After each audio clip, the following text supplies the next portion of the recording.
start to it.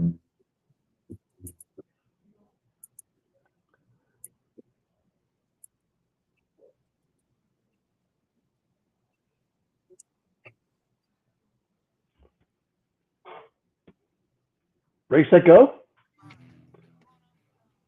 Let's do this. All right. Welcome back, Geoholics, episode 247. 247. There we go. I'm obviously not in studio this week, but a much more handsome Will Wing is in my chair. Will, how you doing, buddy? Man, we're keeping your seat warm here, but big shoes to fill.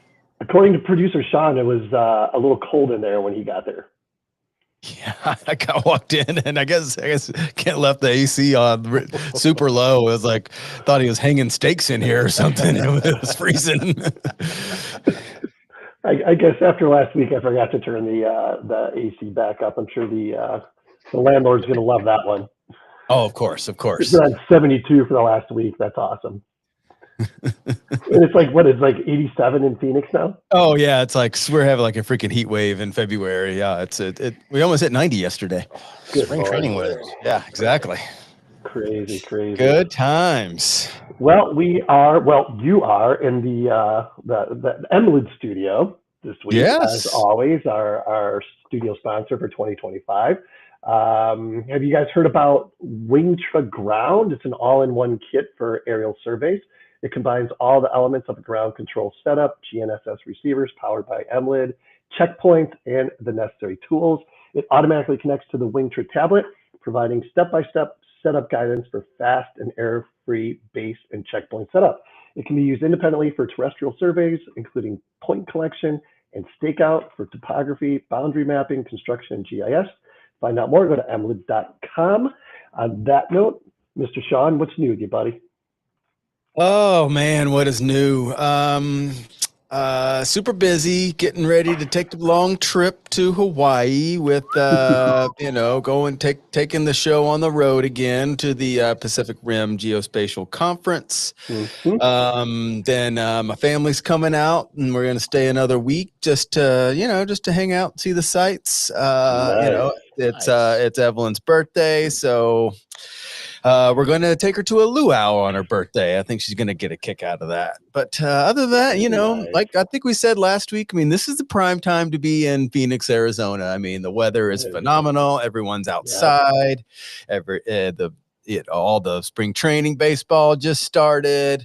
There's World Baseball Classic starting in Tucson. I mean, this is the good time to be here. Of course, everyone else and their mother is here, based on how the interstates look. But other than that, I cannot complain at all. What about you, Will? What's new with you? Oh, yeah, you're right about the weather. It has been beautiful out there. I mean, this is the weather that we suffer for all summer long. Yeah, right.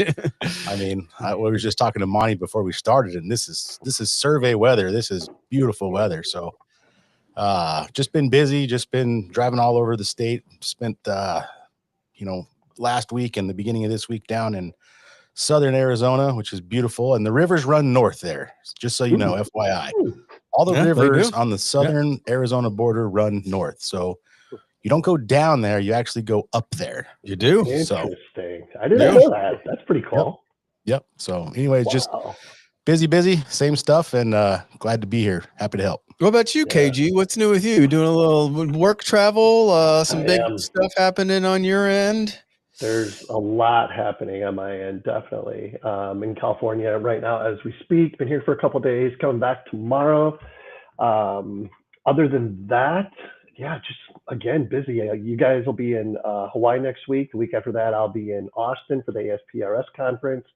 So busy all the way around.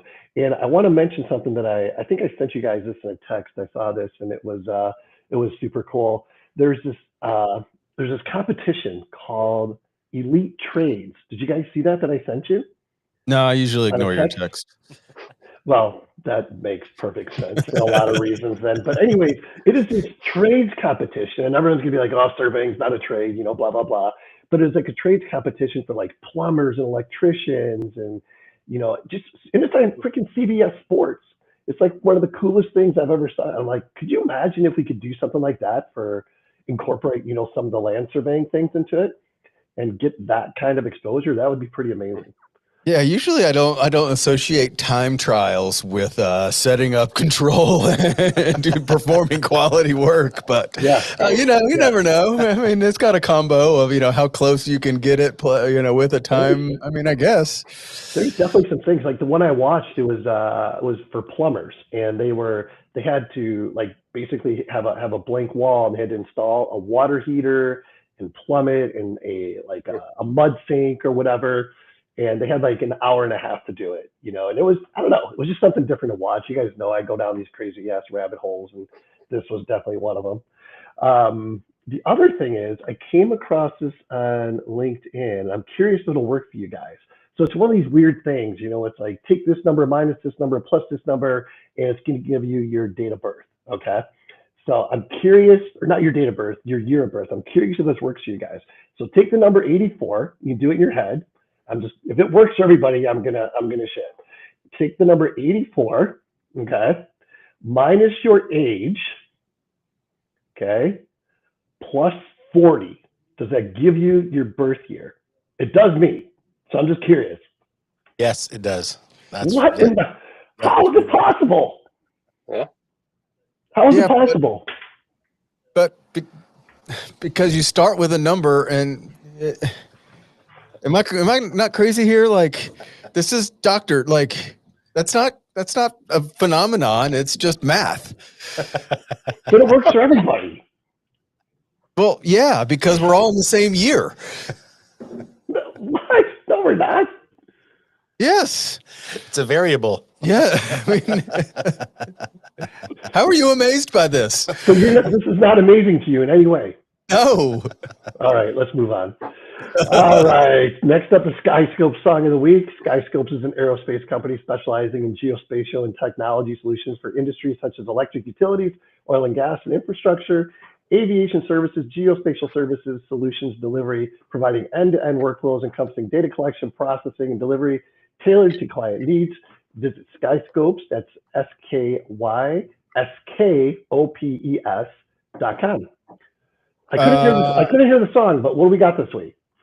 We all heard it. It was Tool. Have we had Tool on before, KG? We have one other time.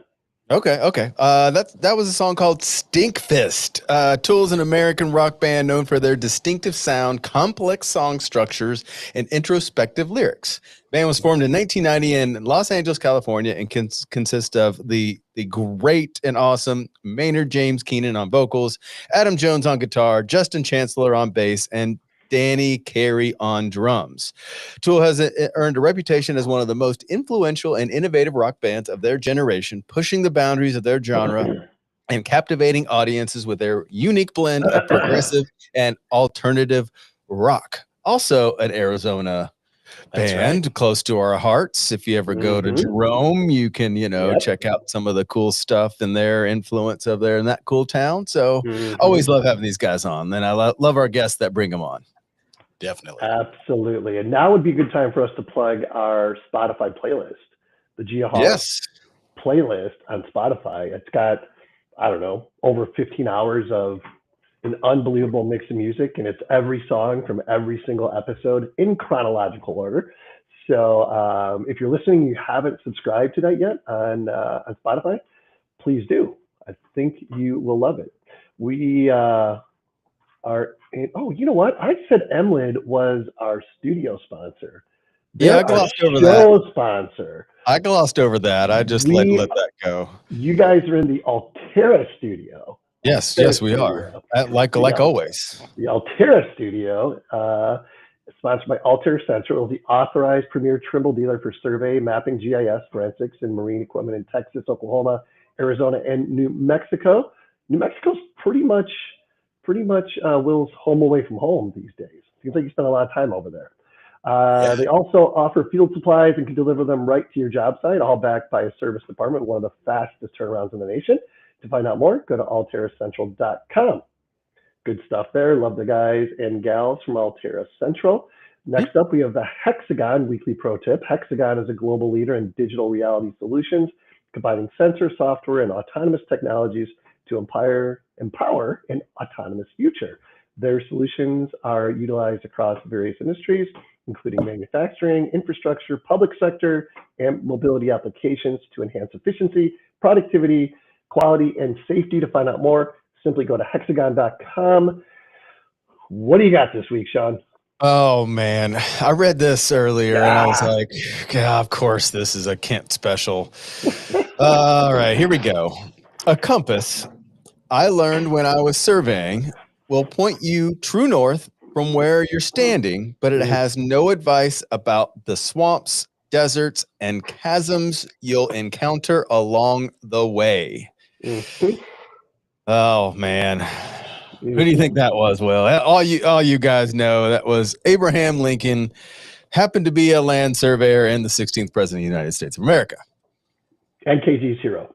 And KG's hero. He gives a little, I think, do you have well, actually, that's what we need to do is we need to come up with some trigger to make KG get an Abraham Lincoln tattoo. That won't take much. You just have to ask probably in that case. All right, let's go. Next up, we have the NLC Prep question to make you think.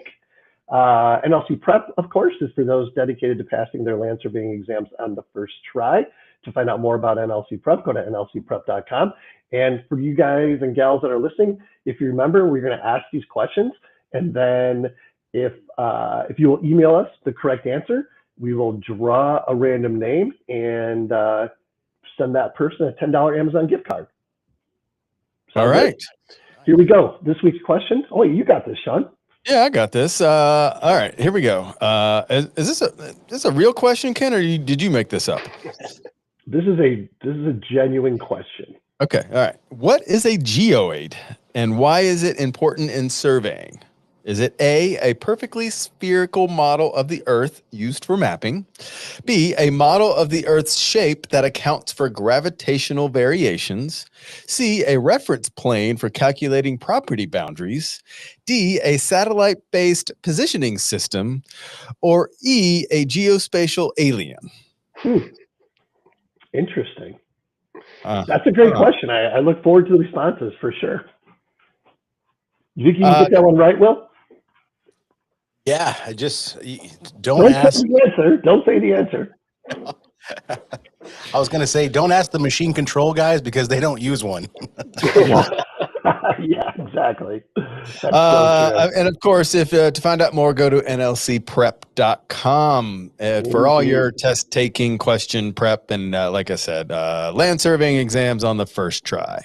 Yeah. All right, what's next? I can take this one. I can take this one, Kent, while I'm at it. Next up is the GeoNet Count of the Week. Started doing this a little while ago. Love these guys. GeoNet is the world's largest blockchain-based RTK network, providing RTK service precise enough for professional survey, construction, and drones. As it stands, current count 13,434 satellite miners, up from 13,319 last week. And they add about 100 a week, which is wild. That's crazy. 4,377 cities and still in 142 countries. To find out more, geodnet.com. That's geodnet.com. Be sure to click on the Find a Hex tab to see if you can put one on your house or place of business and start making money. Time to call out KG here. Did you end up putting that one up on your house in Pine there, buddy, like you said you did last week? You know what? I'll be up there in 2 weeks. In 2 weeks. Did you order it? I'll be up there in 2 weeks. Yes. Just say yes. In 2 weeks. But no, seriously, GeoNet, if you're not following what these guys are doing, you are missing out. This is amazing what they're doing. Make sure you connect with them or follow them on LinkedIn. I'm blown away at the growth that they're experiencing. I mean, they're doing some amazing stuff. And man, I just see some of the impactful uses for this network that they've created, and it's almost limitless at this point. So check out GeoNet for sure. Our guest this evening is sponsored by David Evans and Associates. I just happen to be wearing one of their shirts right now, oddly enough. Oh, look at that. That's DEA apart, even more than the quality of their work, is the quality of the relationships and the commitments they make. The DEA difference is reflected in 6 commitments and the seriousness with which they make them: clarity of expectations, effective communication, accountability, collaboration, creativity, and most importantly, trust. To find out more, go to DEAINC.com. Let's got those memorized yet? Yeah, they're getting ready to change though. So, no. All right, we've got Monte King with us this evening. Monte's born in Lander, Wyoming, grew up on the Wind River Reservation. He attended Northwest College Powell in Wyoming and Montana State University in Bozeman. Hobbies include being outdoors, loves being outdoors, shooting guns, hiking, fishing, and hunting. His job, he's a supervisory land surveyor at the Idaho BLM, which is pretty cool. Passions are horses and land surveying, of course. Career highlights: his diverse experience working in 18 states and being on the Geoholics. Check that box. Yes. Welcome to the Geoholics, Monte. Thanks so much for being here. Well, thank you guys for having me. Yeah, it's quite the career, just a different type of career. So I thought it'd be a great idea to come on and kind of share my experiences. And so, yeah, it's check that box. Love it. Awesome, man. Yeah. So you grew up, my understanding is basically all over Montana. Is that correct? Yeah, between Wyoming and Montana. So my parents got divorced when I was about 4, and mom moved to Montana. So going back and forth, and so yeah, it's between the two. So okay. And how do you think that helped shape your career path? Maybe talk about your parents a little bit, and maybe what they did, and how that kind of set you up for success. Well, my dad was a brand inspector for over 40 years for the state of Wyoming and around the Wind River Reservation area. My mom worked for the federal government actually for most of her career. She started out with a Bureau of Rec in Wyoming, and then when they got divorced, she got on with BLM in Montana. She was a realty specialist. So I kind of had an idea of BLM and what they did as far as realty growing up. And then as far as, it kind of shaping my career, it was travel. That's something that I've done a lot of. I worked most of my career in Eastern states, and a lot of travel ensues, 60, 90 days at a time on the road type of thing. But growing up prepared me for that. I became very adaptable, independent. I'm independent streak from hell, basically. So, but yeah, it's been interesting. And my mom, actually, a little thing about her: Pompey's Pillar in Montana. It's a rock formation that Lewis and Clark carved their initials on. She was a realty specialist that actually did the land exchange to get that as a BLM rec site. So that was kind of a big project of hers when she was in BLM. So yeah. Monte, I got to take a step back here. What exactly is a brand inspector?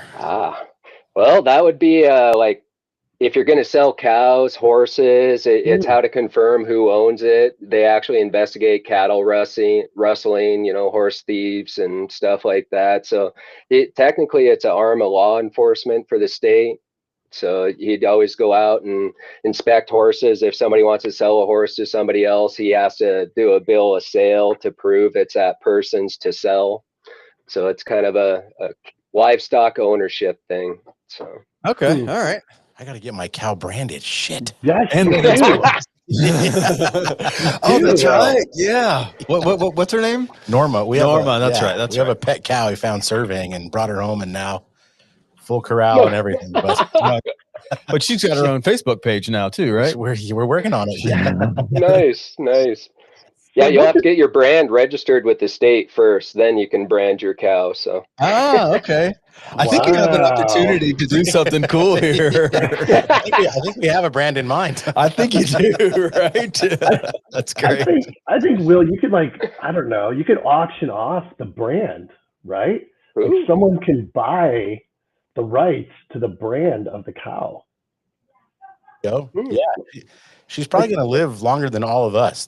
My kids have already decided who gets her. So. Well, she lives a great life. So Yeah. And you scanned her. Yes. Yeah, I scanned her the other was day. hilarious. The 3D scan of her. Yeah. Yeah. That's she awesome. she is the most geospatially located cow ever. For sure. For sure. Definitely. So Monty, how did Yellowstone affect Montana? The show Yellowstone, what has it done for the state of Montana, or at least certain areas? Probably a lot of people moving in. I haven't really been back to Montana for years. My wife's parents still live there, but I don't have family there anymore until my brother's about to retire and move back. So I'll have a reason to go back. But as far as I understand it, they're probably getting a major influx of people around Livingston and Bozeman area, be my guess. So. Yeah, really cool. Do you guys got something? Whoop. Keep going, buddy. You're doing good. Here. All right. So being an avid outdoorsman, do you have any really cool hunting or fishing stories you can share? Well, I have a good fishing story. It's a lot of humor. So living in Minnesota, there are a lot of lakes, a lot of fishing, and a couple of buddies and I decided to take my wife out on a boat to go fishing. Growing up in Montana, she'd never really done any boat fishing, didn't really know what a loon was. So you guys know what a loon is, those big birds with the beady red eyes, right? City boy here, do not know what a loon is. Well, you'll have to look it up. They're kind of creepy looking birds, and they make a really creepy call. It's kind of I couldn't mimic it ever. But they swim underwater after fish, so they're a water bird. And so casting lures, a lot of times they'll start chasing your lure underwater. Well, my wife didn't know any of that, and we're casting lures, fishing for bass and pike, and of course she's fishing away, and my buddies and I noticed a loon kind of around the boat, swimming underwater, chasing lures, and didn't think anything of it. My wife's reeling in her lure, and that loon just came right up, followed it right up to the boat, and burst out of the water right in front of her. Scared the shit out of her. We all thought we were going in the water. You know, the boat was just a rocking, and she's screaming. Of course, we're all laughing, and then she threatened to tip the boat over on us. But yeah, it was just, I mean, one of those you had to be there to really see it. That loon bursting out of the water, and she was not expecting that whatsoever. That's awesome. Yeah, that's awesome. Red beady eye, just kind of freaky. Yep. Yeah, and they swim fast underwater, so they do. Yep. Yeah, that's my question is, Kent, too. Is I'm guessing is it the combination of your mom being at the BLM and kind of having some close connection to surveying and like being outside? Is that kind of how you got into this industry? Yeah, I kind of fell into it. I was actually going to go to college for biotechnology, but then I decided to take a seasonal position with BLM as a tech in South Dakota in the Black Hills. Well, it was hook, line, and sinker. I couldn't do anything else. It was like I couldn't believe they actually paid me to go outside and go look for corners. And I got to drive by Mount Rushmore every day as we're going out to the job site. And so I was like, yeah, okay, I can do this. So that's kind of what really kind of turned me into surveying. So that was a survey tech position. Yep. Oh, yep. Nice. Seasonal. So you knew you were going to get laid off. Basically, is that kind of how that works? Yeah. And then the next year is when I went to Montana State University for a year, and then I decided to go full time. So I actually don't have a degree. I qualified through licensure in Alabama in 2008, is right before they went to the 4-year degree requirement. And now I'm also licensed in Idaho too. So. Okay. So what do you love about the profession of land surveying, and what drives you crazy about it? Well, I'd say the love part is searching for original evidence. I think most of us can make that statement. The thrill of finding those corners after the 140 years go by, no one's touched them, and then you get to find it. That's pretty exciting stuff. So for me, it's that detective work, that going out and finding the corners. So part that drives me nuts, I would say the micro measurement in some people's minds. Just, I call them micro measures. It kind of drives me nuts. So, but that would be my big thing. Does that result in the pin cushion? Is that kind of what you're referring to there? Yeah. I kind of feel like that really contributes to it. It's, one thing I I'll jump ahead a little bit. I presented at the PLS conference evaluation of corner evidence, and the shocking thing to me was the lack of understanding of best available evidence and collateral evidence and how it can be utilized and how it can burn you too. I mean, it's got two sides to it, but yeah, it's kind of foreign to a lot of surveyors, it seems like. So yeah, I've been very fortunate to do a lot of that retracement type work, especially early on in my career, and I know that Will does a lot of it. Still, you work on a lot of larger sectional retracement type projects. Would you agree, Will, that's like what you love about survey is that detective work and recovering these monuments that in many cases have hardly ever been visited over the course of the last 80, 100 years? Oh yeah, I think, we all have that same, little kid inside of us that wants to be the first one to find that stone. Or is that what it is? Like you want to be you really just watching Indiana Jones and you want to be you want to be Indiana Jones and get paid for it. You get 3 surveyors and a ranger all headed out to the corner, and you just sit back and watch the competition start between one guy's holding it, but the other guy's going, give me a distance, and he's telling them, and it's just every man for himself at that point. I mean, then it turns into a foot race at the end. Yeah. I guess I'm just trying because I've heard I don't have the same career coming up as you will, and I've heard this from many guests, and all you guys say the same thing, and I'm just trying to understand the fascination with digging up something that is it just because it's old and you're the first person to see it, and like what is the fascination there? You did the homework to find it. Like that's the golden nugget is that. You've spent all that time to research that, and you're reading handwriting from the 1800s and trying to decipher this, and all of a sudden your calculations and coordinates, and you find that thing. It is like so like in Shawshank Redemption, where he goes and finds the thing underneath that one rock that's in the pile. Like that's what we're talking about, right? Where it's exactly you get some loose way, and then you somehow come across it. Yeah, interesting. There's got to be a personality trait that's associated with with having this kind of passion. There's a lot of if you like history, it's definitely a job that you're gonna like. Oh yeah, yep.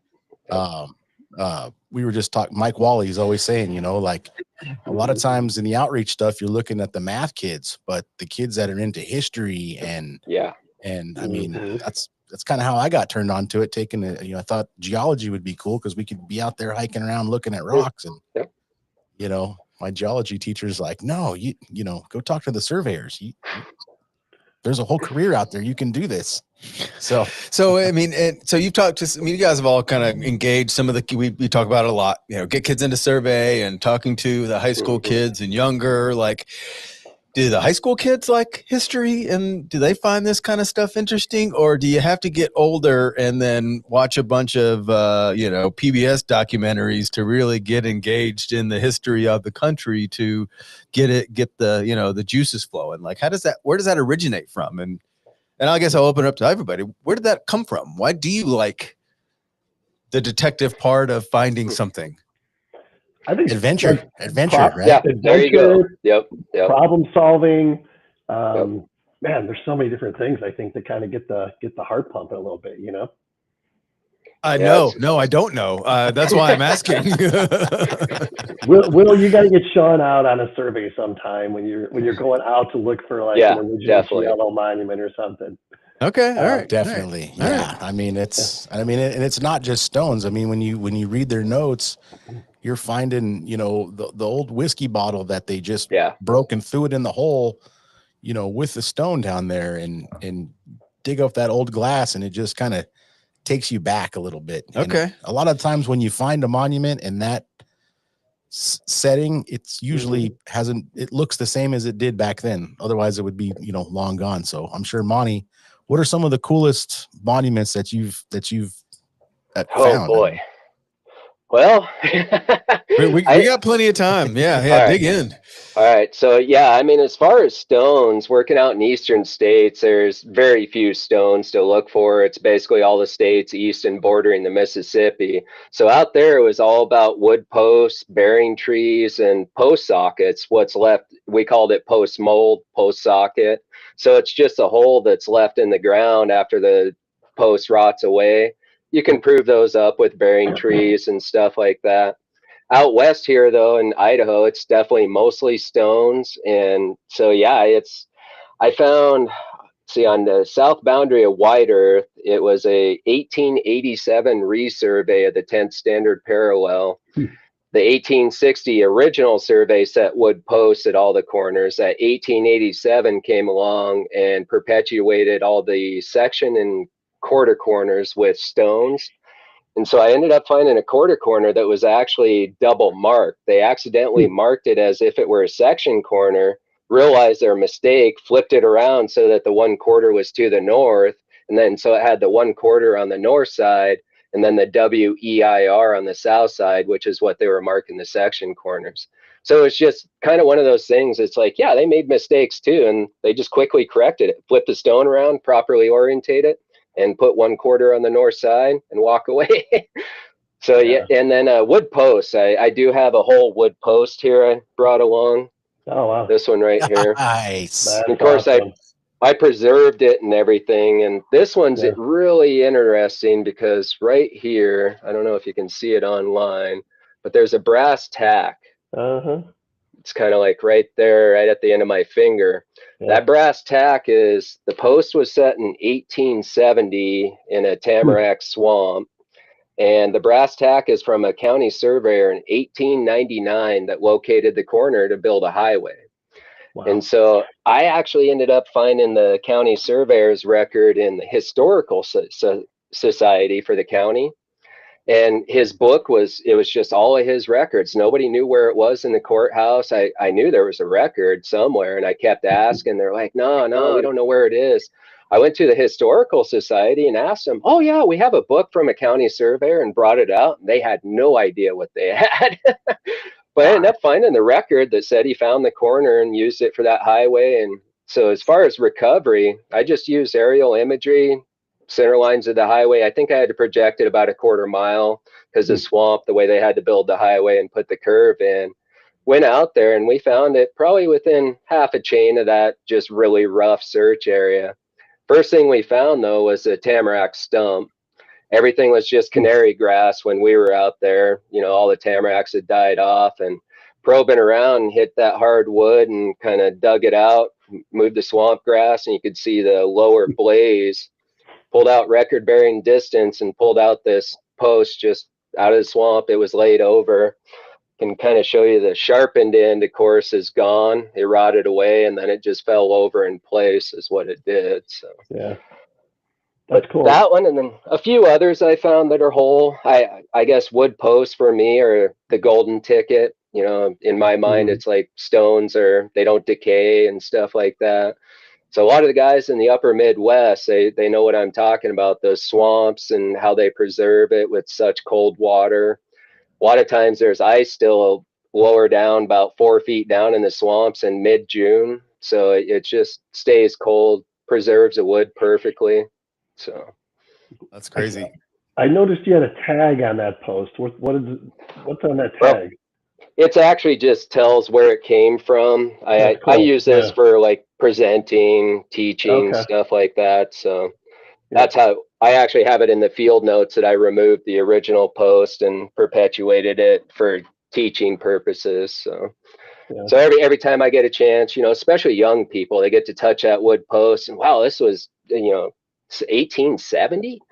155 years ago. Yeah, it's pretty cool stuff. And so a lot of times with kids, that's how I find they get interested in the history, is being able to physically touch the items that they are, you know, the stones. And took out that one homeschool group to search for an original corner, and they loved it. It was like, it was so fun to kind of watch younger kids. We had anywhere from 11 up to just getting ready to graduate high school. and they all loved it. The one that I would hire, though, he's a freshman in high school, and he was all about it. He was digging the hole, grabbed the digging bar. I mean, he was into it. Then he wanted to go to another corner when we were done. He's like, "Hey, can we go to another one?" It's like, I don't think we have time for that. Yeah, that's pretty I cool. guess it just catches with some people. And I mean, maybe this is the first time I thought about this, but what other professions, and I know there's a lot more to technology we talk about all the time, but just that part of this profession, like is, you know, they say this is the second oldest profession, right? Yep. And those two, the oldest and this one, are still kind of done the same way. Is there any other profession that you can say is still done the same way after 200 years? Teaching. And teaching's the only one that, you know, when I'm at the schools, I always say it's the third oldest profession. Okay. All right. I'll give you that. I'll give you that. I don't know how to explain the first one to the kids, but so maybe that's what it is because you're actually still doing the job the same way that someone did 150 years ago. Maybe like panning for gold, I guess, or something. I don't know. But then they got those little tray shoot things, and you pull the little. I mean, that's different. And I think archaeologists have a lot in common with surveying. You do your research, and you're thinking that this area, and you're putting all this time and energy, and then when you find it, and it's where it should be, where you've calculated it to be, where the research has set it to be.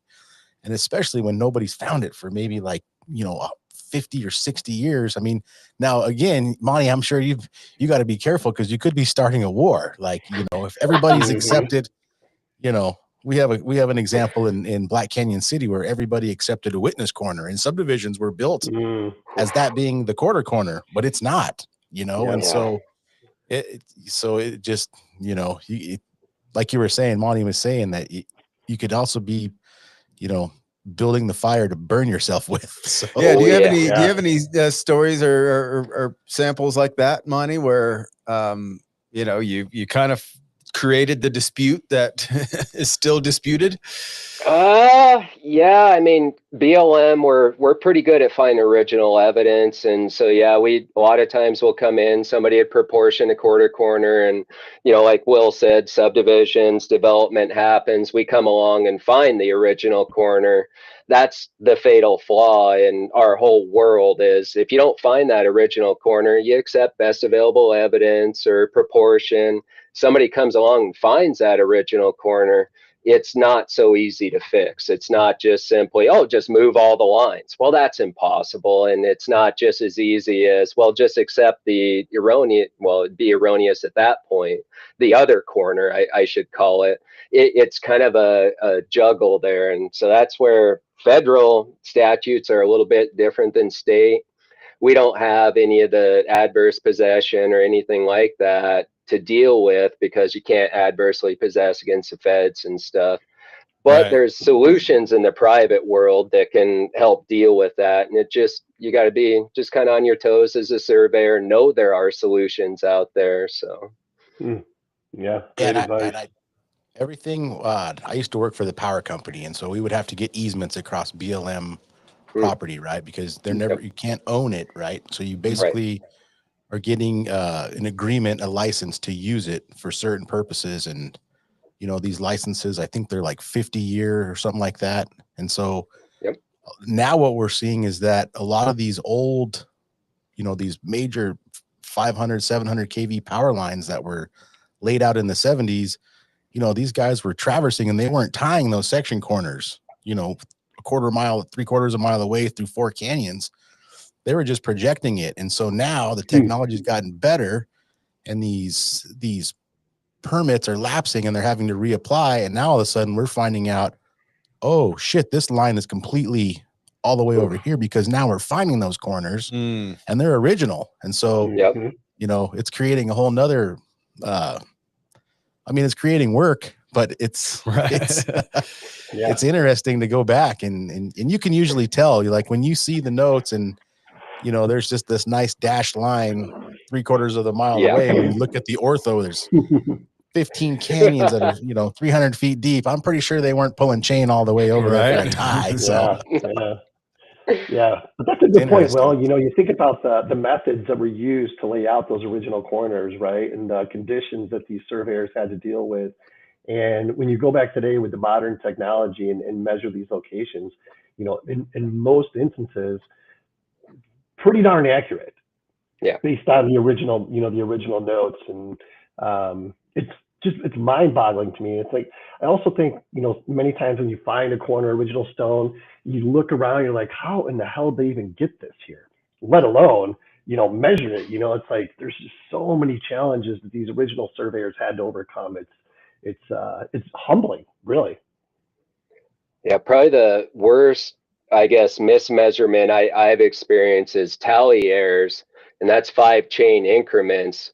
Just this last summer, had a crew find a quarter corner, and I went out with them and found the corresponding section corner.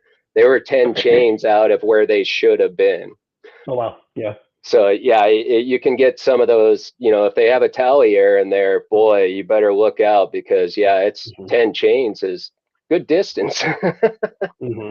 But normally when I'm doing retracement, I always like to say, I don't even see 5 links. I don't know what 5 links is when I'm doing retracement. Right. And that's my, you know, the micro measurement. They're looking right there. It's like, I don't see that 5 links. I don't even need a fixed position for a search area, because really it could be 10, 20, 30, 40 links easy enough away from your search area.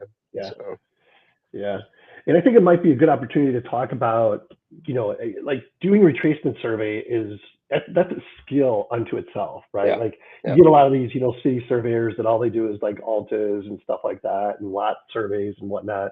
You know, when they decide to take on a project that involves like large sectional retracement, that's a whole nother animal. And, you know, surveyors have to understand kind of what their limitations are. Yep, 100%. Yeah, and that's one thing we, you know, cadastral, that's the thing about us. We do nothing but boundaries. So my entire 28 plus years has been pure boundary, pure retracement. I awesome. Don't even know how to lay out construction. So yeah, that's good. Don't worry about it. Yeah. Don't do it. Neither does Kent, and he's doing just fine. All right. In good company, right? Exactly. Yeah. Yeah. How many times, Monty, do you find yourself having to explain to, you know, the average Joe the PLSS system? Oh boy, every time somebody asks me what I do for a living, of course, well, I work for cadastral survey. Well, what's that? Well, it's part of BLM. Well, what do you do? And so, yeah, it just dives right down into it. It's like every time I get asked, what do? I prepare myself mentally, and it's like, all right, here we go. But it's fun. It's kind of, I get to talk about something I'm really passionate about. So I don't mind it. I actually really like it when people ask those questions, because most people, they don't have a clue what land surveyors do in general. I mean, it's pretty astounding. The general public really doesn't know what we do. And kind of amazing considering, you know, back in the day when our nation was developing, the surveyors were vital, not only GLO, but the county surveyors, the engineers laying out the new roads and cities. And I mean, it was a known profession and highly respected. And now people are like, well, what's a land surveyor do? Okay, well, I got to ask a question about this, because we've talked a lot. How do we know it was highly respected? We just know, Sean. We just know. Yes. I mean, I know that you just know, but I mean, what if no one, you know, in 1850, they also didn't know what surveyors did and just assumed it was just something that the nerds over there doing with their piece of paper and their weird, you know, like, how do we know it was at the upper echelon? And maybe, I don't know. I'm just throwing that out there. Like, I would think because they put value on your ownership of your land. Yeah, you know what I mean? yeah. So that's we do that now, right? Well, back then though, it was the open range. It was nobody had a say until that GLO surveyor. You know, if you were claiming a homestead, then it wasn't official until he actually, you know, recorded that survey that he set stones all the way around your HES, and it, you know, went to Washington and got signed over. Then that's your land. Now you just became very wealthy. Whereas before, you just, you know, you had a claim, but it wasn't, you know, it wasn't real. So you became a real popular guy if you're the guy that can, convert the not real to real. Correct. So my wife always says, putting the invisible lines on the ground. Yeah, that's pretty much what we do. Engineer Son always has to rain on our parade. I'm just asking questions, like, yeah. I mean, there is a world where it's possible that the general public knows as little now as they did back then, and it's just been a common theme this whole time. I don't know. Like, yeah, it's always a great conversation to have when you're in an airplane and you're flying over, a Western state. And you're looking down. Yep. Everything is in a perfect square. And then you can, you just look out the window, every mile that you see in the straight line, there was a surveyor that got paid probably $1 a mile to lay that out. And because they weren't very surveyors aren't very creative. Well, actually, I mean, the fascinating part was they weren't very creative, but they were collecting the data that was sent off to New York for the artists, the creative people, to actually draw these maps up. I mean, if you think about it, they were doing a cross-section inventory grid on every river, every type of grass, every soil type, everything. And Monty, talk about the field books from back then. I mean, what all were they collecting besides just measurements? Well, any sort of features, particularly like minerals, springs, those kind of things are vital to settlement. Yeah. Geo guy over here. But yeah, one thing about that kind of idea is, so GLO Records has a story map, and it's called America's First GIS, and it's exactly what you were just describing. I was just thinking about, Yep. And so, that's actually, I feel the same way, that really without that function as surveyors, the country could have never developed. There's no way. I mean, how do you know? And one thing about did they know what surveyors were? Well, I feel like back then boundaries were more important because the land was their livelihood. That's how they survived. So they wanted to know where they could farm to, where they could collect resources to, where they could get water. And so I feel like it was more of a survival thing at that time. So boundaries were more important, is kind of the way I feel about it. And there hasn't there been some, especially like in the mining space, where they go back to some of these old records and then they can see the guys notating certain, I started seeing some type of minerals on the surface, and then that's an indication for them to go and chase certain minerals in certain spots, right? Yep. And it's been said that they kind of do that, and then they tell their friends about the minerals, but they don't actually record it. And, I've heard stories like that. And so, it's, who knows, it's just stories, but. Yeah, it's, and there's cultural things too in the field books. When you look at them, you got to realize that the surveyors that were sent out there that with that contract maybe had one helper. So they were expected to hire help when they got there, so who's the best help that you're going to get when you get out here? It was usually one of the younger ranch hands or one of the, one of the Spanish land grant family members, of course they wanted him on the survey to help out. And so you'll read these notes and the notes, everybody had to sign off, they had to take an oath that they would pull the chain level and, all this stuff. And then, but when you go through, so one of the places we were working at had an old cemetery in it, and you look at the names on the cemetery and you're like, holy shit, that's the guy that's in the notes from the land grant. But, nobody would ever read that. And so then you're out there and you find that stone and you're like, the guy that set this is buried right over there. And, this cemetery, no one even knows it's here. That, this developer's about to buy it. And we're, I have to put a note in my Alta survey that says there's unknown graves. They're not parking spaces. We can't count them.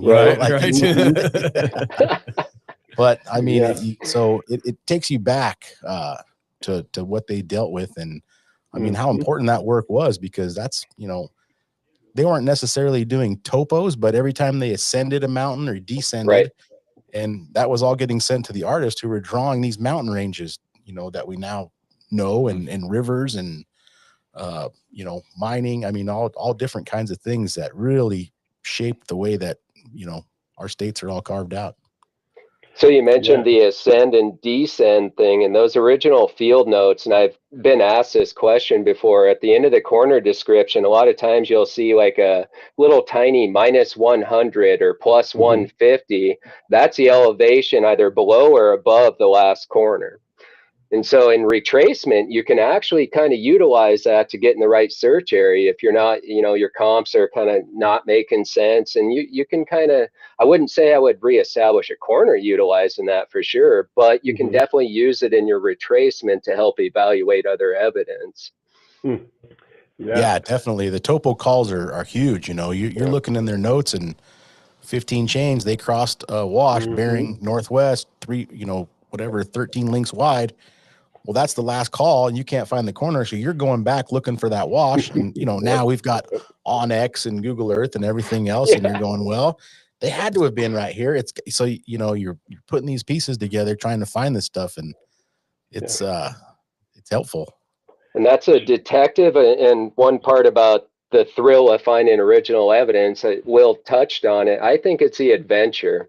It's that Indiana Jones feeling. I mean, not only do you have to get there, I mean, it's an adventure getting to a lot of these corners. So once you get there and then you find it, it's like Indiana Jones style. You found the treasure after a big, long, hard journey, type of thing. Yep. And then you're always putting yourself back in those guys' shoes. Like, wow, can you imagine? Like they set this corner and then they had to hike, like when they went to the top of the township, they had to hike 6 miles back down to start again at the southern end. And so you know what you got through just to get to that corner. And we've got quads and UTVs and you're thinking about this guy, and then hell, they still wanted to get back to dinner that night, maybe. So, I can't even imagine some of the nights where they just were like, well, boys, exactly. We're sleeping here tonight. Yeah. Kind of on that note, Monty, I'm sure that you've probably reviewed possibly more GLO field notes than just about anybody. Are there any cool like stories that you remember reading in field notes? Like I know somewhere I've got a copy of some field notes that Wyatt Earp was a member of the survey crew, right? But I've also seen some old field notes where they document like running across a tribe of Indians or something that prevented them from going any further. Is there anything that sticks out in your mind as it pertains to that? I actually have a couple examples. In Minnesota, one set of field notes at the end, it described that I think it was one of the crew members died from a tick disease, is all they knew. And so they wrote that at the end. Another set of notes at the end, it was, by the way, we left all our shit at this certain corner because we didn't want to pack it all out. If somebody wants it, they can go get it. And it gives a location of their wagons, and I guess it was too rocky and too much of a pain to get it back out, hard enough getting in. They just left it all and wrote at the end of the field notes, if you want this stuff, go get it. Awesome. So yeah, there's and then Frank James was actually a county surveyor in Arkansas. So I don't know how many people know that fact, but yeah, he was I think knew a surveyor. Ron Eberly did a big project, Buffalo River National Park, I think. He's the one that told me about it, doing research in one of the courthouses down there. He came across records from Frank James, Jesse James' brother. So yeah, there's some pretty unique people in our profession for sure. Definitely. How about you, Will? Any field note stories come to mind? The same ones you were talking about. We took the Wyatt Earp one, and we took a group of students and tweeners. We call tweeners between college and their profession down to Tombstone, and we pulled all the original notes, did a boundary survey on the courthouse there, and then scanned it all in. Let everybody get a chance to learn how to do a traverse, learn how to scan and everything. But we had the field notes from Wyatt Earp, and Doc Holliday was the nice. Doc Holliday, Doc Holliday signed off because you had to have an affidavit of $500 to prove that you had $500 worth of improvements on the claim. Okay. And so when I used to work for the power company during the recession, and I'd go work down there, and I'd stay in this little hotel right in the middle of Tombstone, and we weren't allowed to work overtime. So, you know, we started at 6, we got off at 2. I'm like, what the hell am I going to do? I don't want to spend any money. So I pulled all the notes, and actually the lady from the hotel and I went out a couple times, and we, you know, just using Google Earth. So and Monty can explain this. Before the PLSS came in, they just had mineral monuments, right? And it was usually the highest mountain in the area. All the mining claims in that area, they were tied to that point. Right? Okay. And so I got on Google Earth, pulled the notes, and I'm panning around in 3D, and I'm like, it's got to be this mountain right here, right? So pulled everything in from right there, and they have a historic section in Tombstone where the Earp family lived, him and all of his brothers. The houses are still there. It's right in the middle of the claim. So they never sunk a shaft. It was just a land grab, you know, because they got full patent to it in under a year, which at that time was pretty unheard of. But if you paid the right people and, you know, had all your ducks in a row, it worked out. So, so yeah, it was pretty neat to you know, and I do that still. I'll take some notes and get on Google Earth, and you're following the notes, and now you're on that grid line with the, what is that? Earth Point Townships has the KML.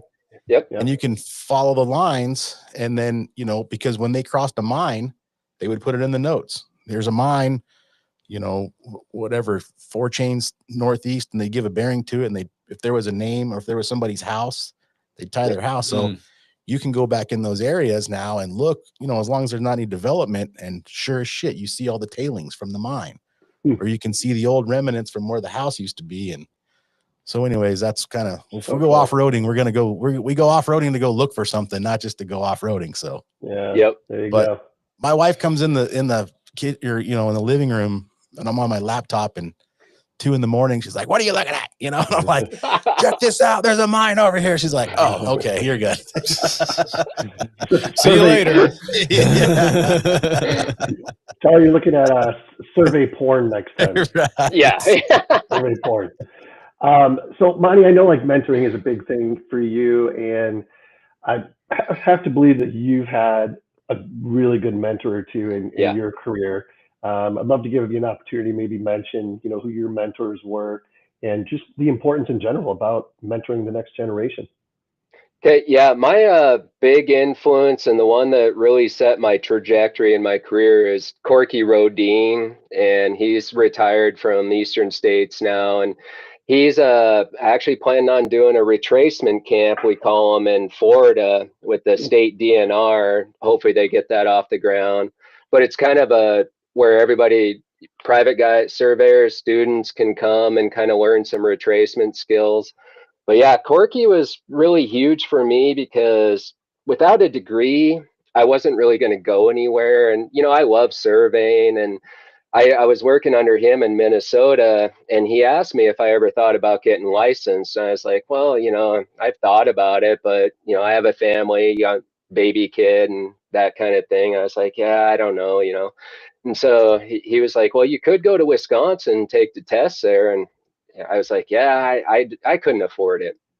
He wrote a check for me to go take the tests in Wisconsin. Of course, Wisconsin didn't license me because I'd never worked for a Wisconsin licensed land surveyor in Wisconsin. But that's why I ended up going to Alabama, taking the state specific there and getting the license there. That's my initial license. But yeah, if it weren't for Corky, I wouldn't probably be anywhere near where I am now. So that was a huge part for me. And so that's one goal of mine, and particularly as a supervisor, is mentoring. That's, you know, I'll put aside all the admin, all that other crap for mentoring. And that's the huge thing for me. My best advice to anybody is, you know, if you have somebody that's willing to mentor, the mentee also has to engage, ask questions. I don't know what you know. I don't know what you don't know, type of thing. And so really being a sponge is kind of how I really learned. And, you know, I'm a kind of a self-taught sponge type learner, on the job type of person. And so, yeah, that's kind of the best way I learned. So, but yeah, definitely. Did you guys have a program, like a mentoring program that you came into, or is this just kind of took you under his wing? Yep. He just saw that, you know, I was good at what I was doing, and I had about I think 10 years in as a technician, when I went to Wisconsin to take the initial test, they had a experience only route, 10-year route, and that's why I applied there initially. But yeah, it's so. Who are your mentors, Will?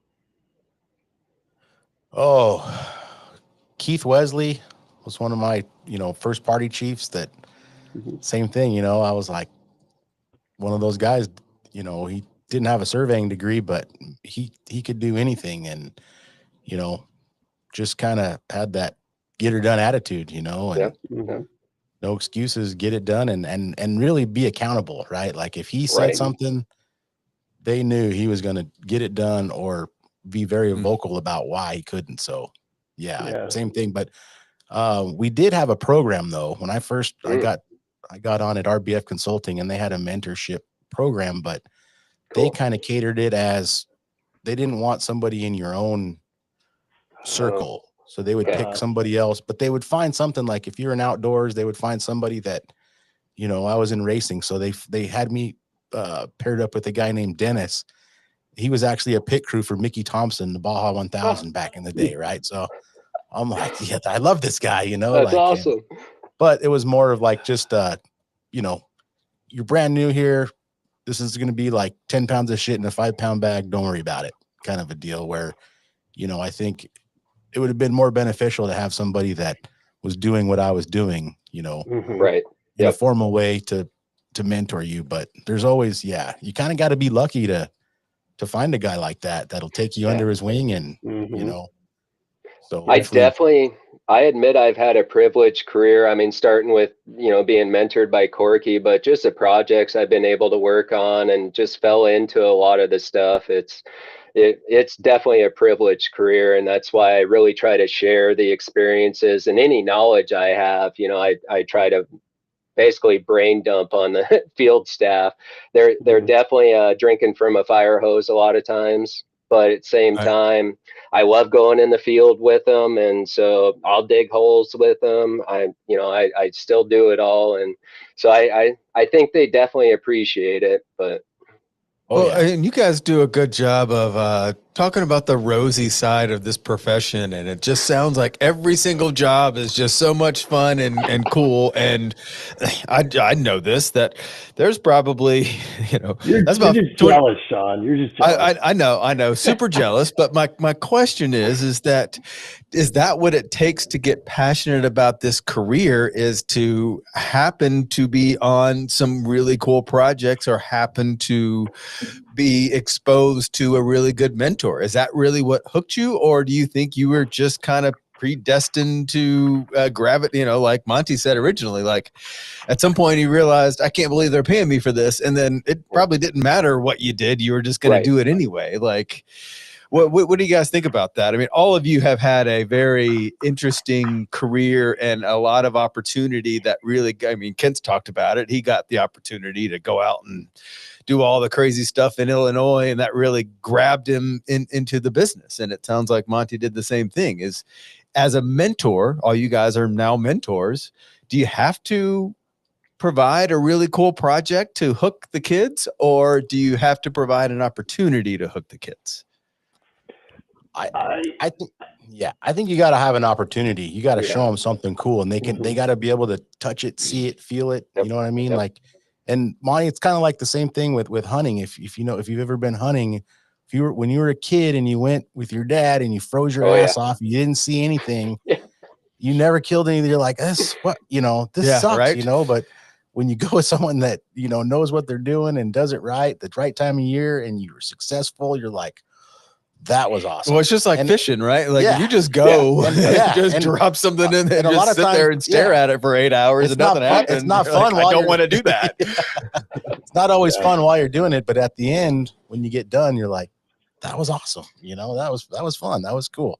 Let's do that again. So I think that's kind of what do you think, Monty? Yeah, I definitely say it's an opportunity. And, really for me, it was not only opportunities, cool projects, but challenges. I mean, I was challenged on a daily basis through a lot of projects. And so I really like that personally, like going to a new area, going to Massachusetts, for instance, first time I'd ever been to Massachusetts, and I had to figure out how to survey there. That definitely takes a lot of my own time, just kind of studying, researching, trying to meet other surveyors, being that sponge again, and just paying attention. The last thing that I want to be accused of is be one of those surveyors that flies in, screws everything up, bails out. I do a very thorough job on my research. I'm very particular on my research. I've gone back to country era King's Grants, up in the Northeast there, a couple of the meets and bounds states. So yeah, I take my research pretty serious as far as, chasing the title all the way back, bringing it forward through all the changes, and just to make sure everything's right. I don't want to be accused of being one of those guys. So that's kind of my thing about it. But challenge, I know a lot of people, I think they thrive on challenge. I know I do. I know you guys do. I mean, most surveyors, I think that's a natural thing for us, I would have to say. So, well, so that's a good question. Do you teach that to the younger generation? Or are you looking for someone that already kind of has that drive for a challenge, and then you gravitate to them and bring them up? Like, is that something you can teach? I don't know, actually. I don't know if it is something you could teach. I think for me, like as a supervisor, I like giving people an opportunity, like our seasonal positions. I see that as if somebody's interested and they apply and they just have an interest, I want to give them an opportunity to try it out, because you never know. They might be like Will, me, and just be hooked, and the first season they might decide, you know what, I'm going to school for this. I love this. This is what I want to do. And so I think it's just giving that opportunity. And as a supervisor, you can tell, after a couple months of working with somebody, if they're really going to gravitate towards it, or you can kind of counsel them that maybe, this other facet of surveying. That's one thing I love about surveying is we have so many facets, like the technology stuff, reality capture network. I'm fascinated by it, but for my world, it doesn't really do anything for me. But it's awesome. It's a cool facet of surveying, the technology, and it's getting wild, personally, I think. So you guys are much more into it. So, and I guess there's just some kids that gravitate to the technology, and some kids that gravitate to Indiana Jones, and it's and you kind of got to find what that passion is and reinforce it. Switching gears a little bit, what's the deal with surveyors and horses? Why is there a connection there? Why do a lot of surveyors are horse people? I couldn't tell you. I guess I came about it, pretty naturally, dad being a brand inspector, and my mom loved horses too. She rode horses. And so, yeah, I don't know why, but you're right. And even when you're out surveying, horses seem to gravitate to us. So maybe it's a kindred spirit, Hey, so Monte, before we start to kind of wrap things up here, I'd love to get your perspective on this. And I think you and I kind of took similar paths, throughout our career, maybe kind of took the long way to becoming licensed, that type thing. A lot of it was based on, experience that we had to do before we could take exams, now. And I think, Will, you went to New Mexico State, right?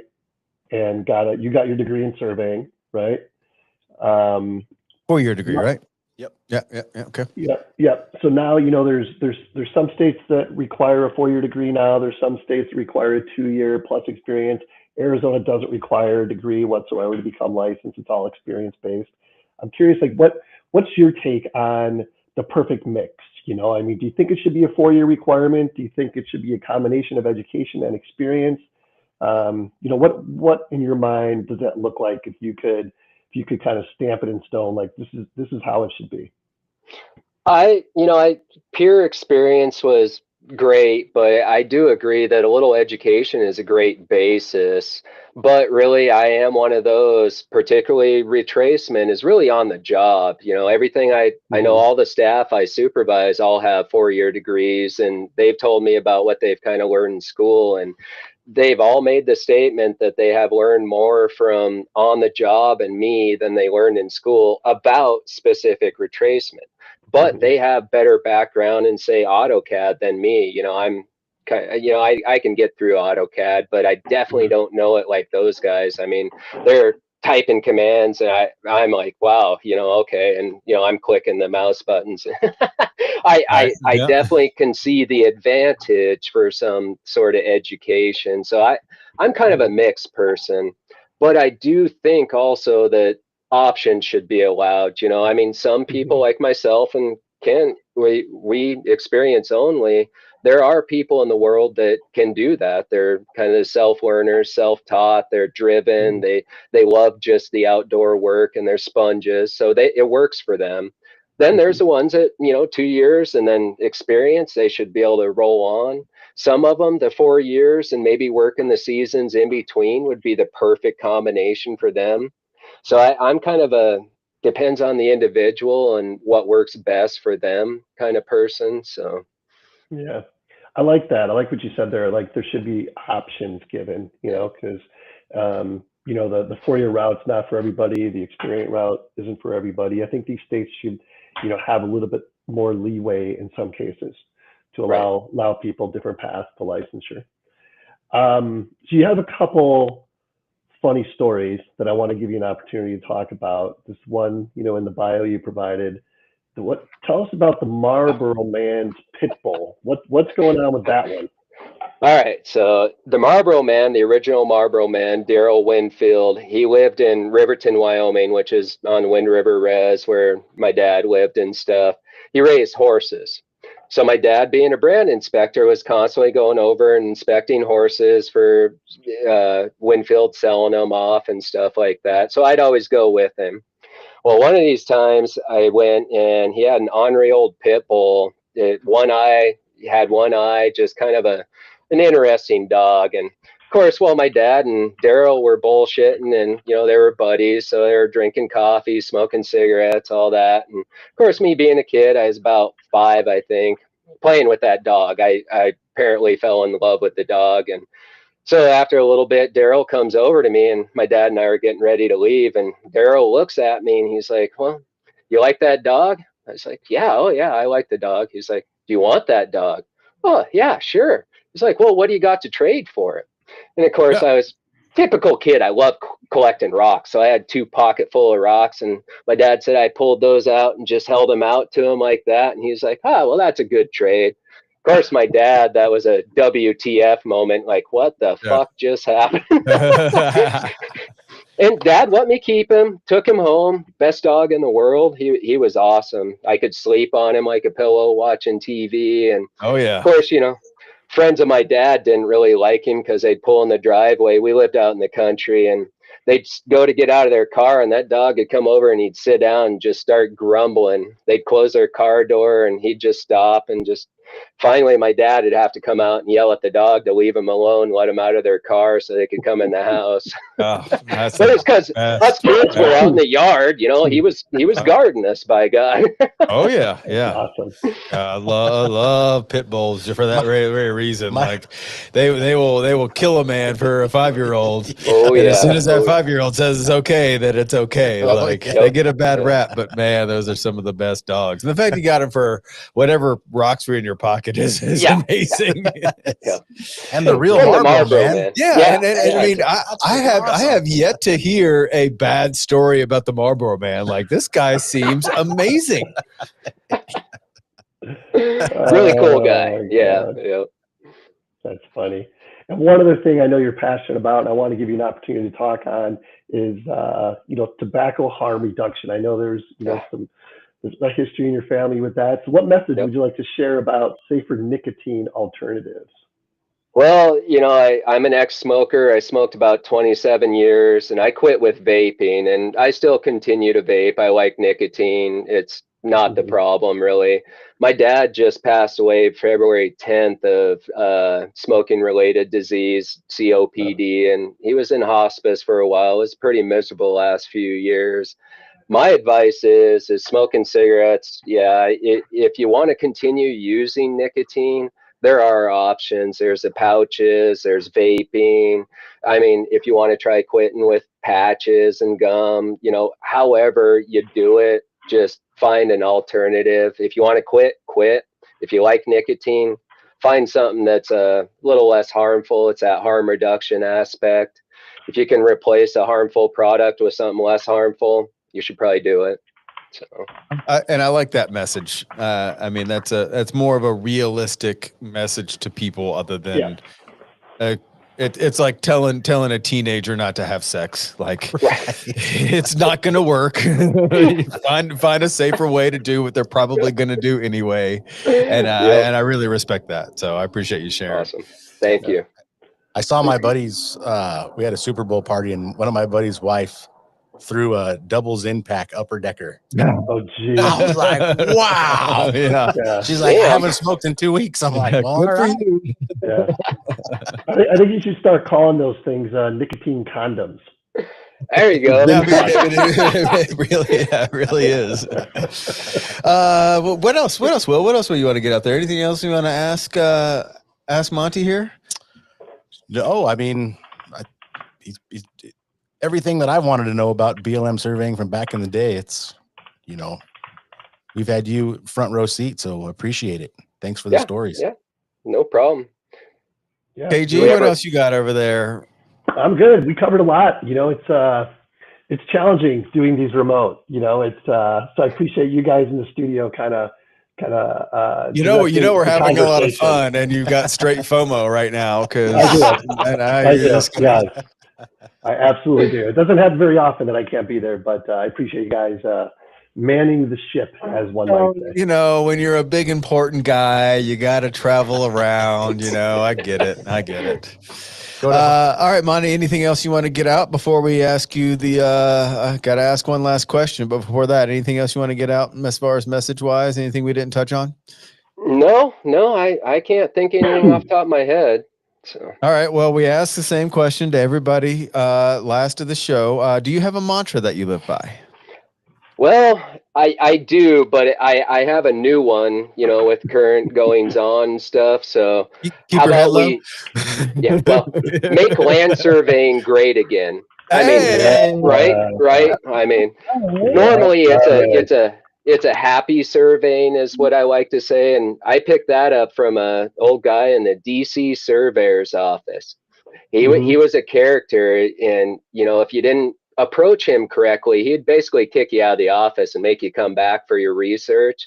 But he was a cool guy. And, you know, once he'd get your copies for you after you talked him into it, he would always say, happy surveying. So, you know, that's kind of what I usually use, happy surveying. So that's awesome. Love it. Really, really good stuff. Monte, thank you again for your time. This has been a great conversation. Really a pleasure to meet you, and you know, honored to call you a friend. So thank you. Definitely. Thank you for everything. Appreciate it. Hopefully sometime we'll run into each other in person. You know, never know, conference, never know. So I think that will most likely happen, I'm sure. Yep. Awesome. Or Monte, you just find your way to Hawaii next week, and maybe you can hang out with us there. Just saying. Yeah. Well, my wife would be all over that. She would be like, "Oh yeah, let's go." She's been wanting to go to Hawaii. So, are there section corners in Hawaii? No. It's sadly enough. Yeah. Actually, you know what, Will? Why don't you just listen to a little bit of the live feed on you'll learn all about that. All right. Well, awesome. There we go. Adding value, making friends. Definitely check that box this week there, Kent. 100%. No doubt about it. If anyone would like to be a guest on a future show, shoot us an email at info@thegeoholics.com. Stinkfist by Tool, available everywhere. Until next time, everyone, find a mentor. Don't smoke. There are better alternatives. Make land surveying great again. And most importantly, be safe and healthy, everybody. Well said. Awesome.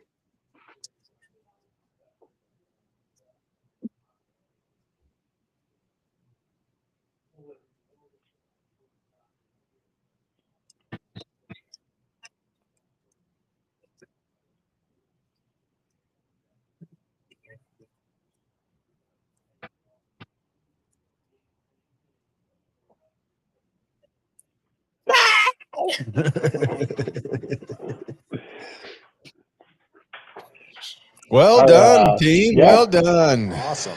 So, Kate, you didn't hear any of that music, did you? Not a bit. No. Monty heard it. I think it's on your end. Yeah, I wonder why. That's weird. It might be a speaker thing. I'm not sure. It's like I could hear it like very, very faintly in the background, but it was just all choppy. It was weird. Yeah.